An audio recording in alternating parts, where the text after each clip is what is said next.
Feeling of finally touching down in a new country is unforgettable because I know that adventure awaits. This video essay is a story about my time in Mexico, specifically the state of Oaxaca. In July 2022, I was with my fellow graduate classmates for a food and travel writing education abroad program. We were to soak in this new space for 2 weeks by attending professional writing sessions, excursions, cooking classes, and build a narrative through the lens of cuisine and location. My name is Angelica Gilbo, and welcome to my time in Oaxaca. Food is like a fingerprint of a community. Some ingredients you just can't get in other places, and it makes that community all the more unique. Or sometimes the ingredients can be found anywhere in the world, but it's the preparation of the ingredients that makes the dish stand out. Either way, location and environment matter because that shapes the cooking habits, therefore the cuisine of a community.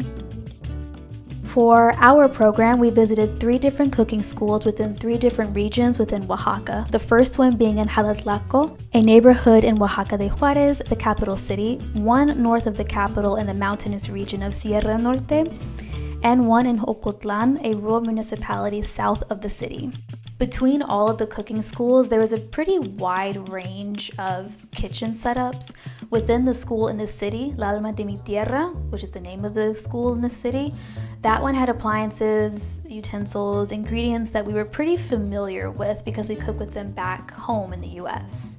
We had a gas stove to cook the 20+ ingredients for the mole coloradito oaxaqueño. Oaxaca is known as the land of 7 moles. However, the chef let us know that there are far more than just 7. The mole was absolutely delicious, and it was the first time I realized cocoa, one of the ingredients for this particular mole, doesn't have to be strictly used for candy and dessert dishes. Cocoa can be an ingredient or seasoning for a savory main dish. Cooking with cocoa is definitely something I would like to incorporate in my home kitchen. At the cooking school, we also made tamales, and it wasn't my first time eating tamales, but it was my first time making them. We added little squash blossoms, which I don't really see in tamales in the US where I'm from, but I saw them a lot in Oaxaca, even with the street food. I'm glad I could experience this detail because although it was subtle, it did make a difference in the taste profile. Next up was the cooking school in Sierra Norte, a community-protected mountain region. Just winding through the mountains themselves is a humbling experience. Their bold formations and presence up close leaves one in awe. The actual mountain range is named Sierra Juárez. Quick backstory. So if you're traveling throughout Mexico or you're looking at a map of Mexico, you might see a commonality of the name Juárez, like Oaxaca de Juárez or Sierra Juárez. The reason for that is because Mexico's first indigenous president is Benito Pablo Juárez Garcia, who was Oaxaqueño. He belonged to the Zapotec Nation, the largest indigenous group within Oaxaca.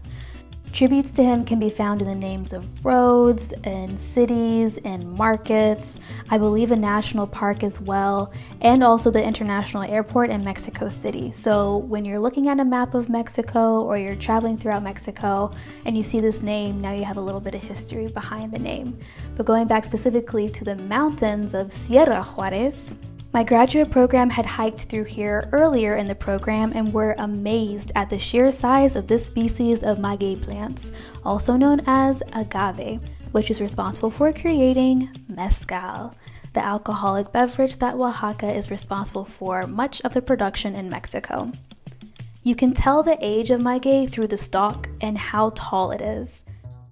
These could be over 10 years old, maybe even reaching over 20 years old. The flora of this area was breathtaking, so I was excited to return to the mountains for the cooking school Los Alamos. This cooking school experience was a little bit different in that the group had to use appliances and tools that we weren't really accustomed to using. There were these large, round, flat griddles. The proper term is comal, and we used these comales to cook the peppers and other veggies, but you can also cook tortillas, tlayudas, quesadillas, and other items. The comal is a key tool in Mexican cuisine, especially if it's a clay comal. There's a certain toasted earthiness that plays with the corn element in the tortilla that the comal accentuates. It's very difficult to replicate this taste profile using just an iron griddle. We also sorted through some herbs and hand crushed them with grinders so that the herbs can be freshly agitated for the amarillo de hongos y pollo we were making. It was quite the meal, and with the view of the mountains, it was serene too. After the cooking school, we visited a wood-making shop and gallery a couple minutes down the road. The name was La Herencia del Abuelo, Arte de Madera. We stepped inside and the apprentice was crafting molenillos, traditional wooden whisk used to stir hot chocolate, and atole, a corn-based drink with vanilla, cinnamon, and a little bit of chocolate. A molenillo is made from a single piece of wood. The apprentice worked his way creating designs in the utensil. The actual mechanical carving process didn't take too long, maybe 5 minutes, but in order to make a profit, many of these have to be created. There were wood shavings and molenillos everywhere piled up next to the snoozing gallery cat. Our last cooking school had the least bells and whistles, but it was my favorite. It had this familial cookout sense to it, probably because we were all hanging out and cooking in the actual chef's backyard. The school was situated in Ocotlán de Morelos. In contrast to Sierra Norte, the land in Ocotlán is a bit flatter, and unlike the city, Ocotlán is a more rural community. It was quieter and less busy. The cooking lesson actually took place outside. Its name is Sin Maíz No Hay País, which translates to without corn there is no country. On the menu that day were simple yet classic quesadillas and enchiladas. We rolled out the masa harina, the corn dough, for the tortillas. Then we flattened them and placed them on, you guessed it, the comal. While some of us were working on the tortillas, another group boiled some chicken we purchased from the market earlier that day. We had some additional pork cooking as well. For the peppers, instead of cooking them over the comal or stove, we made a paste using the same roller for the masa harina. And we also made some plantains for sweetness. You can blend plantains in the mole that is used to smother the enchiladas, but we had them on the side this time. The meal was delicious. So after the cooking lesson, we were on our way back to the city when our program guide recommended we stop and check out the textile work of the Navarro Gomez family in Ocotlán. Textile work is an important part of Oaxaca, and the Navarro Gomez family are very much regarded in the textile world of Oaxaca, particularly because of their looming method. Using a tree trunk as a post to create tension and stabilization for the strapped loom that goes around the weaver's back, they weave the cotton threads and use wood paddles to push down and tighten the pattern. The family weaves bags, pouches, table runners, belts, headbands, wallets, and other items. It was an honor to see them in action doing the craft that is known in this region. I'm thankful that I was able to experience a wide range of cooking schools within Oaxaca. We learned from some of the best chefs, and you can find the names of the chefs and their cooking schools below in the description box. But some of the methods they were using to create these recipes as they were instructing us, you just can't either find in the US or you can't taste it in the US. So that also goes to show you that location does matter when it comes to creating these cuisines. So if you're creating a certain dish in one area, it might taste completely different if you're making it in a different area. Speaking of environment and location, I would be remiss to leave out what the group was seeing when we were going through these cooking schools. So as the days are passing, we're going to the cooking schools, we're going to historical sites, hiking, doing all the things. And day by day, the city is literally filling up to the brim with people. And we didn't know what was happening. We just thought, oh, it's tourism season, maybe that's why. But apparently the month of July is quite the festive time in Oaxaca. So in 2022, after 2 pandemic-ridden years, Oaxaca was able to properly celebrate La Guelaguetza. La Guelaguetza is one of Oaxaca's most celebrated festivals that highlights the various communities within the state.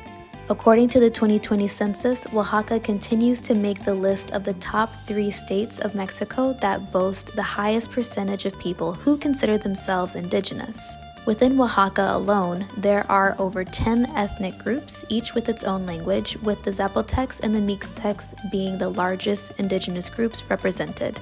La Guelaguetza is a time to celebrate Oaxaca as a multi-ethnic state and for each group to proudly share their heritage. But there's always more to the story. And while dancing in the streets in the Zocalo, or city center, with friends, strangers, and the parade band makes for lasting memories, I was curious about the original memory that keeps La Guelaguetza lasting. So I asked Dr. Pedro Hernandez, who was our program guide, who is also a retired professor from Oaxaca. He's also an anthropologist and a botanist, so he has a lot of information to offer. And I also picked the brains of a couple other people I met in Oaxaca, one being Ricardo Toledo, who is Oaxaca born and raised, Zapotec. He's a Spanish and Zapotec translator, as well as an artist. And so I asked them, what was the original thought behind La Guelaguetza? What was it actually? And so they shared a lot of information with me. I'm going to try and sum it up very quickly. But essentially, La Guelaguetza was originally Gendeletza in Zapotec. And Gendeletza was a system, an exchange system of services and of gifts between the neighbors. And so it was a giving and receiving. That was a cycle, and cycles are very important within Zapotec culture specifically. But when the Spanish came, when colonization occurred, the Spanish called it La Guelaguetza because it was easier to pronounce in Spanish, La Guelaguetza, than Gendeletza. And they also started to infuse their Catholic beliefs within the Zapotec tradition of Gendeletza. Fast forward a couple hundred years, in the 1900s, the Oaxacan government decided to commoditize La Guelaguetza. So they decided to add shows, festivals, all the hoopla that we know La Guelaguetza to be today. And because of that, there's a lot more tourism, cultural tourism, that Oaxaca is known for. Finding out this information brought me to a crossroads that I think some travelers might find themselves at. This crossroad made me rethink the spaces I was passing through, what my presence meant, and how tourism and consumption of culture affect the people whose culture is being consumed. Yes, this was an education abroad program, and there are most definitely benefits to language competency and intercultural communication skills. No doubt about that whatsoever. But it was about 2 weeks, the program, and at the end of the day, I was a tourist, a guest in someone else's home. And Oaxaca invites a lot of national and international guests into their home during La Guelaguetza. And it made me wonder, what happens if it gets to the point where there are a lot of tourists and these traditions like La Guelaguetza starts to get a bit watered down? And then I start to think even more about the next generation. What happens if these traditions get so watered down to the point where they are unidentifiable for the next generation to pass on to their next generation? So I had these thoughts kind of going in my head a lot, and I wanted to talk it out and see what some answers were. So I continued to speak with Pedro, our program guide, as well as Ricardo and a few other people, other tourists as well, because again, the city was filling up to the brim. And I asked them particularly this question: what would happen if Oaxaca became the next Cancun or Tulum? What if people just came to Oaxaca just for parties and pina coladas? And one thing that especially Ricardo and Pedro assured me on was the fact that each location has a certain demographic of tourists that they target.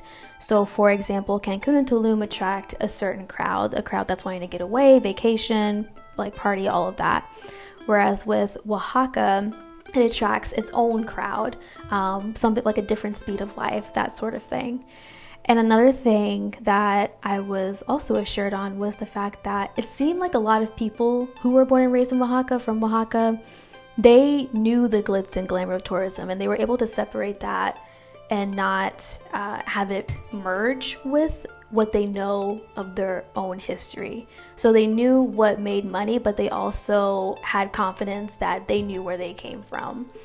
And you can also see that when you just walked around the city, honestly. All throughout the area, you could see paste ups, signs, and art installations proclaiming a standing of one's ground. There's a sort of resistance happening. Another form that resistance was taking place within the indigenous communities is teaching the younger generation their language so that it can be passed down and maintained. So when you do visit Oaxaca and you're walking along the streets, you're not going to hear just Spanish, but also Zapotec and other languages as well. Though La Guelaguetza has become a tool for tourism, it's also a tool for remembering. And if there's one thing I learned from this festival, it's reciprocity. Earlier we were talking about memories and traditions and passing down traditions.